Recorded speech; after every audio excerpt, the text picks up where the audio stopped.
Cuéntanos, ¿de qué se trata hoy? Pues miren, ustedes saben que muchos padres, muchos abuelos, muchos educadores, líderes de la iglesia, de la comunidad, ellos nos esforzamos todos para que los nuestros, para que estas personas que Dios puso a nuestro cuidado, vivan una vida plena y sean felices. Así es.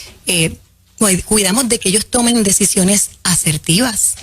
Voy a echarme para acá porque me siento como lejos de ti, Juan Carlos. Ahora, que cuidamos de que las personas tomen decisiones asertivas para que no tengan que luego vivir consecuencias. ¿Verdad que es así? Es así. Y en ocasiones, nuestros hijos, nuestros estudiantes, los feligreses, las personas que están a nuestro cargo, nos insisten y nos dicen, chico, pero cálmate, no te preocupes, yo no te voy a fallar. Cógelo con calma, papi. ¿Sabes, maestra? Sí. Yo lo voy a hacer bien. Y nosotros, conociéndolos bien y conociendo de la patita que cojean, pues nosotros como que buscamos la manera de repetirles las cositas, los consejos, le hablamos de la palabra, oramos por ellos y siendo, como nos dicen, bien mamagallina, bien protectores. Entonces, llega este día donde nos enteramos o donde presenciamos que esa persona que tanto le advertimos y le aconsejamos se equivocó. En jerga boricua, metió las patas. Qué triste, ¿verdad? Sí. Y es como, ¿verdad? Nos traiciona. Porque se lo dijimos muchas veces. ¿Y qué sucede?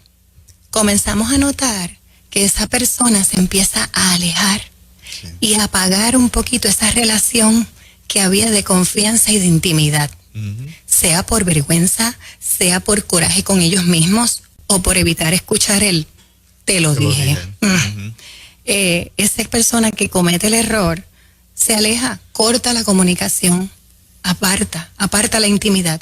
Y tristemente, aun cuando nosotros no los despreciamos, aun cuando no los tratamos mal, aun cuando estamos dispuestos a recibirlos igual, el ofensor se aleja.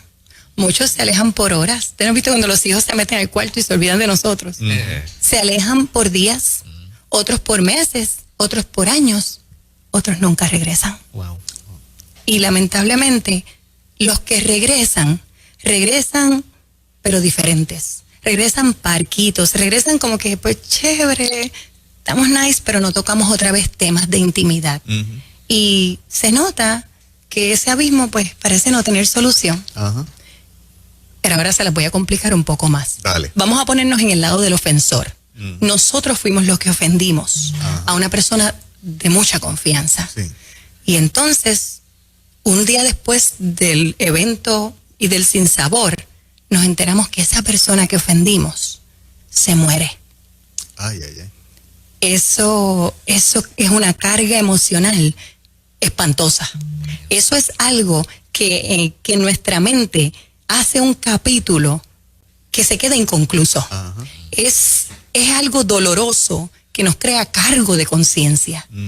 Y este cargo de conciencia va a estar interrumpiendo nuestra felicidad cada vez que ese pensamiento llega. Podemos estar en momentos bien chéveres. Nos llega el pensamiento del error y tú le ves la cara a la persona, como le cambia. Sí.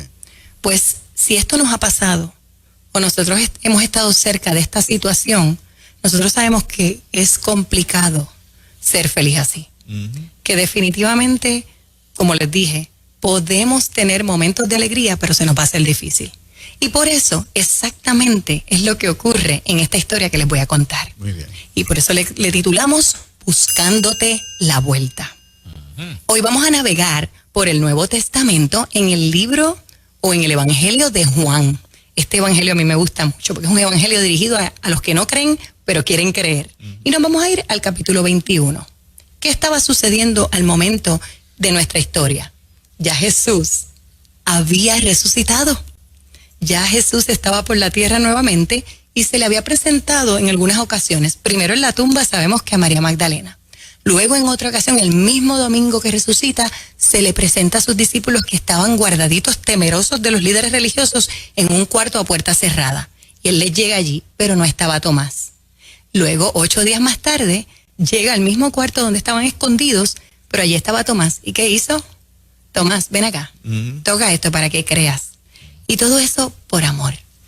Entonces, Sucede que otro día después estaban reunidos otra vez Pedro, Tomás, Natanael, Jacobo, Santiago y 2 más. Eran 7.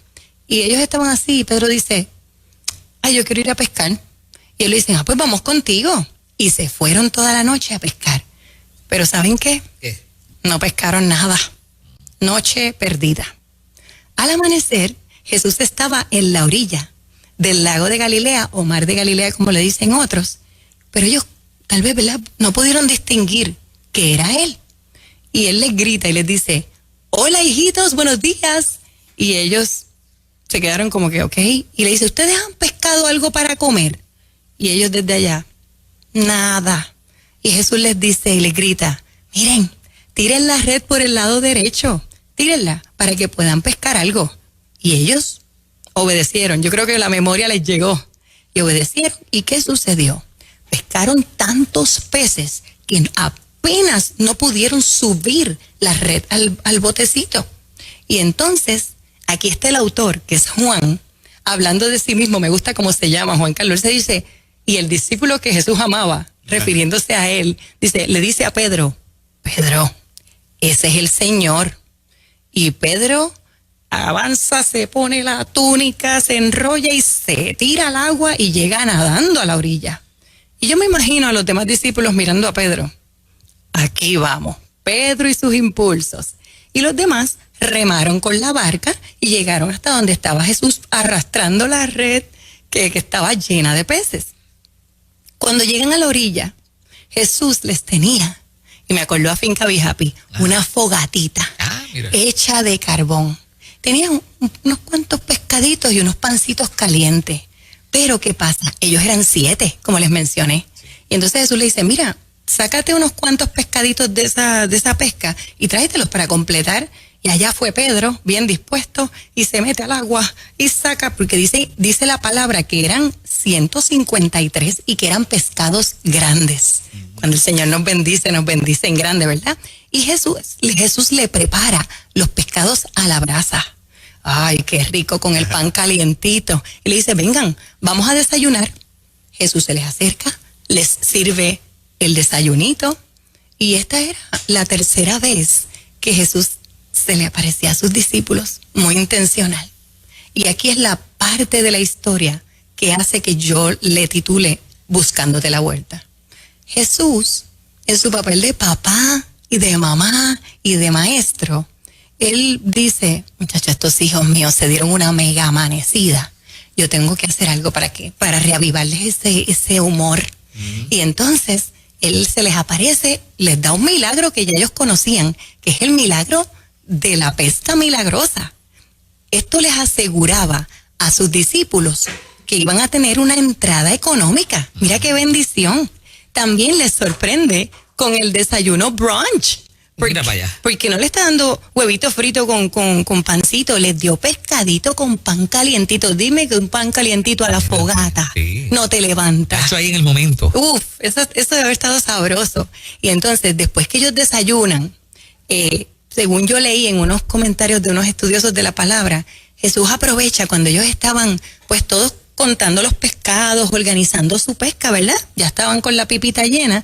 Y entonces Jesús se le acerca a Pedro.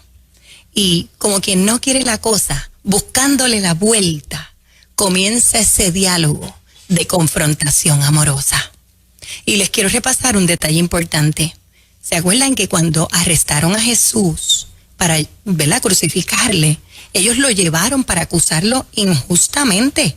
Ellos lo llevaron a la casa de los líderes religiosos y Pedro se fue por ahí detrás tratando de, ¿verdad?, estar cerca de Jesús y ver lo que iba a pasar. Pero ¿qué pasó? Que lamentablemente Pedro fue cuestionado 3 veces. Y esas 3 veces que hizo, negó a Jesús. Así que, tal como Jesús se lo había dicho, Jesús le había predicho, Pedro, me vas a negar. Y así había pasado. Pero entonces Jesús viene y se le acerca y le dice, Simón, hijo de Jonás, ¿tú me amas más que a estos? Y según el original, que yo lo busqué en la palabra en arameo, la palabra que utilizó Jesús para amor es juba, que significa prender en fuego. Y esto se traduce, Pedro, ¿acaso ardes de amor por mí más que estos? Y hoy el Espíritu nos está haciendo esa pregunta. Hijito, hijita, ¿tú ardes de amor por mí más que otras personas?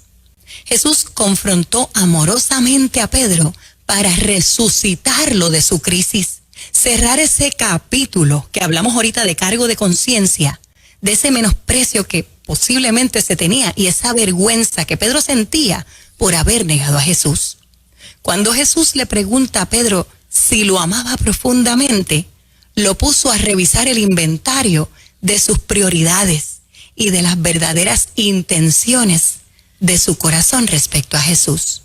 Jesús, con una pregunta sencillita, le hizo entender a Pedro que es bien necesario que su amor fuese inalterable, porque las próximas responsabilidades que Pedro tendría requerían un amor ardiente, un amor sin reservas, un amor profundo, un amor constante, un amor no circunstancial.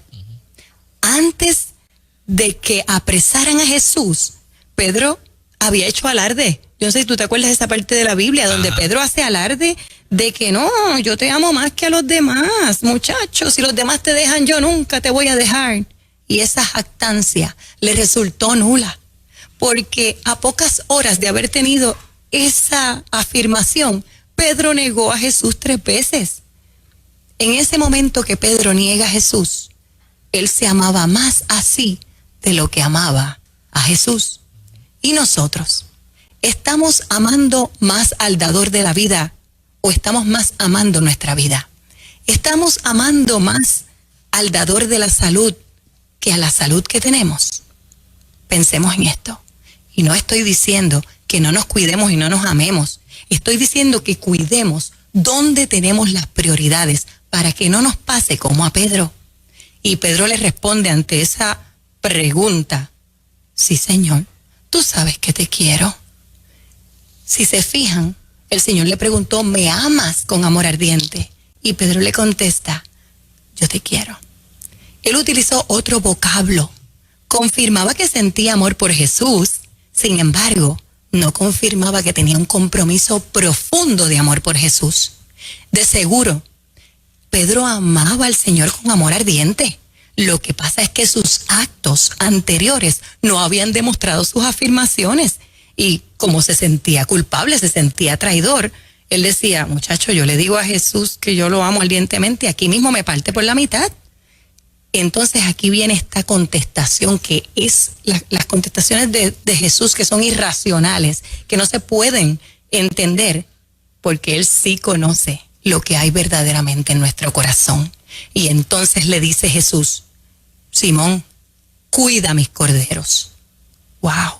Jesús deposita su confianza en un hijo avergonzado, en un hijo que dejó de creer en sí mismo por sentir culpabilidad de algo que verdaderamente hizo mal.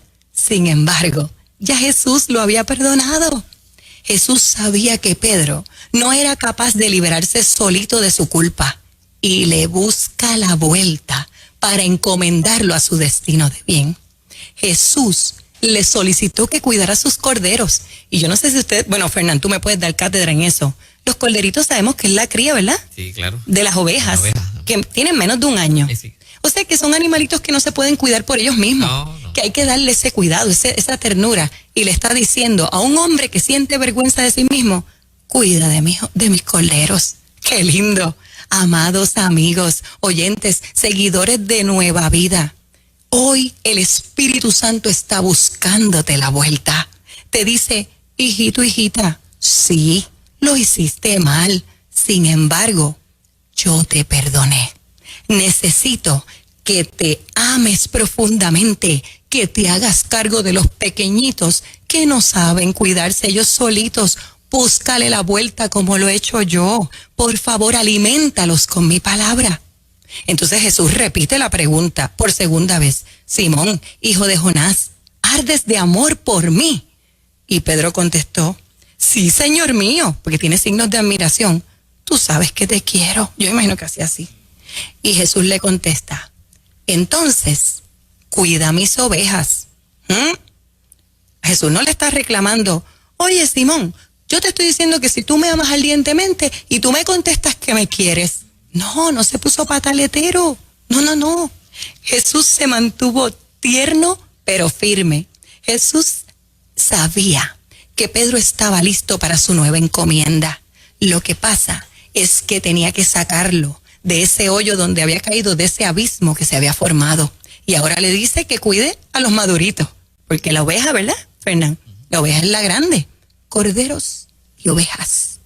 Fíjense cómo Jesús emplazó a Pedro, cómo hoy nos está emplazando a nosotros y diciéndonos, hijito, tu error te tiró al suelo. Sí, pero ¿sabes qué? Yo quiero que te organices, yo quiero que te perdones, yo quiero que te levantes y quiero que te vayas a cuidar a los más débiles, a los maduros, porque es necesario que el reino de Dios se refuerce y se agrande en contra de todas esas personas que no tienen fe en Jesús. Entonces, la tercera vez, Jesús le volvió a preguntar a Simón, hijo de Jonás, pero escuchen esto. Simón, ¿tú me quieres? Y aquí yo me detuve. Aquí hubo como que un frenazo en mi lectura. Y yo me puse a buscar en todas las versiones y busqué hasta en la Biblia interlineal del griego al español. Yo dije, yo tengo que ver esta diferencia de palabras. Esto no puede ser un error. Y aprendí algo que fue transformador. Jesús fue tan y tan estratégico que en esta tercera pregunta utiliza el mismo vocablo de amor que usó Simón para contestarle las dos veces. Él utilizó esa contestación y miren lo que pasó. Pedro se entristeció. Al ser preguntado por tercera vez, le dice, Señor mío, tú lo sabes todo. Y Fernán, por favor, pon una fanfarria en estos momentos para la segunda parte de esa contestación. Ahí va. Fanfarria. Sabes que ardo de amor por ti. ¡Aleluya! Jesús, buscándole la vuelta, le viró la tortilla haciendo un juego de palabras intencional que provocó que Simón Pedro se liberara y pudiese expresarle a su maestro y Señor con honestidad su verdadero sentimiento de amor. Jesús actuó sabiamente como ese papá y esa mamá que saben que su hijo no tiene la capacidad de retornar a papito o a mamita por vergüenza o por coraje, porque tienen coraje con ellos mismos y no saben cómo reconciliarse. Fue justo, miren que Jesús está intencional. Fue justo en una fogata que Pedro niega a Jesús y fue justo en una fogata que Jesús restablece a su amado hijo y discípulo. Amados, amigos, hermanos, padres, líderes, pastores, abran sus ojitos espirituales. Vamos a ser sensitivos al Espíritu Santo. Ese hijo, ese servidor, ese feligrés, posiblemente no es que sea un rebelde sin causa, es que es un Simón Pedro avergonzado que no sabe ni cómo explicarte que no se quiere volver a equivocar. Vamos a seguir el ejemplo del mejor papá, del mejor maestro, del mejor mentor, de Jesús de Nazaret. Vamos a caminar como Jesús, vamos a ir hasta la orilla del lago, vamos a acercarnos a ese hijo, vamos a ir donde ese amigo, vamos a apapacharlos. Él necesita tu pie forzado, él necesita que le busquemos la vuelta. Vamos a liberarlo de esa carga que lo está alejando de su propósito divino. Y a ti, y con esto termino, a ti, amado hermano y amigo, te equivocaste, eres tú el ofensor, ofendiste a alguien que amas con amor ardiente y ahora no hayas la forma de regresar a reconciliarte. Hoy es tu día de reconciliación. No dejes que el cargo de conciencia te venza. Aparta de ti los pensamientos de que todo está perdido. Jesús vino hoy a la orilla de tu lago de culpabilidad a bendecirte, a alimentarte, a liberarte de la culpa. Desde que aceptaste tu equivocación, Jesús te perdonó. Bendiciones en extremo. Ojami Avilés, Changing Life Ministries.